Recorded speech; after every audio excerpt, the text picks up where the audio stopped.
With the rigor of an engineer, he systematically categorized all the avalanches according to several factors well known to backcountry skiers as risks: recent snowfall or windstorm, terrain features like cliffs and gullies, thawing and other signs of instability, and so forth. He computed an exposure score to rate the risk that preceded every accident. Then he gathered as much information as he could on the ill-fated skiers themselves, all 1,355 of them, the makeup and dynamics of the skiing party, the expertise of the group leader as well as the others, plus anything that was known about the hours and minutes leading up to the fatal moment. Then he crunched all the data together. His published results were intriguing. He found many patterns in the accidents, including several poor choices that should not have been made by experienced skiers. He concluded that these foolish decisions could be explained by 6 common thinking lapses, and he wrote up the work in a paper titled Evidence of Heuristic Traps in Recreational Avalanche Accidents. The paper has become a staple of modern backcountry training and has no doubt saved many lives.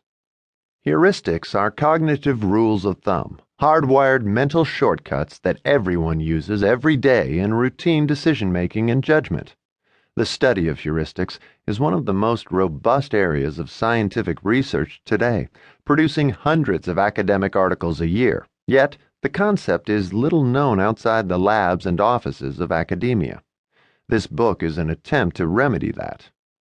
Heuristics are normally helpful. Indeed, they are crucial to getting through the myriad of decisions we face every day without overthinking every choice. But they're imperfect and often irrational.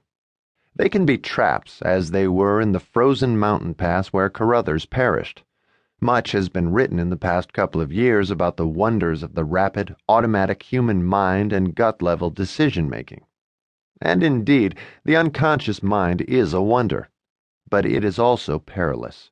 The shortcuts that allow us to navigate each day with ease are the same ones that can potentially trip us up in our ordinary judgments and choices in everything from health to finance to romance.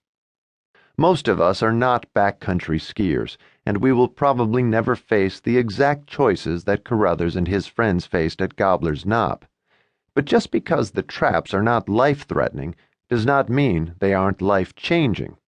Here are a few of the heuristics that shape the backcountry skier's poor choices and may be shaping yours in ways you don't even recognize.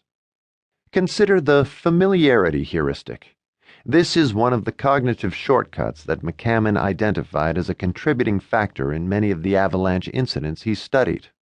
The familiarity heuristic is one of the most robust heuristics known, and indeed, one of the original heuristics identified and studied by pioneers in cognitive science. It is a potent mental tool that we draw on every day for hundreds of decisions, and basically what it says is this: if something comes quickly to mind, trust it. It must be available in your memory for a reason, so go with it. The basic rule of thumb is that familiar equals better equals safer. That's a very useful rule for, say, grocery shopping. There are potentially thousands and thousands of choices that must be made every time you enter your local supermarket. But what if you actually had to make every one of those judgments, comparing every kind of yogurt and every couscous brand before making a selection? You'd be paralyzed. So instead, you spot the brand of yogurt or couscous you've bought dozens of times before. You grab it, you pay for it, and you're out of there. No need to study every item on the shelf. It's also a useful rule for ER physicians, airline pilots, and soccer players, people who have to make rapid-fire decisions and are trained to quickly identify familiar patterns and react. Heuristics are amazing time savers, which makes them essential to our busy lives. Many, like the familiarity heuristic, are an amalgam of habit and experience. We don't want to deliberate every minor choice we make every day, and we don't need to. But there are always risks when we stop deliberating. McCammon's avalanche victims, for example, were almost all experienced backcountry skiers, and indeed, almost half had had some formal training in avalanche awareness.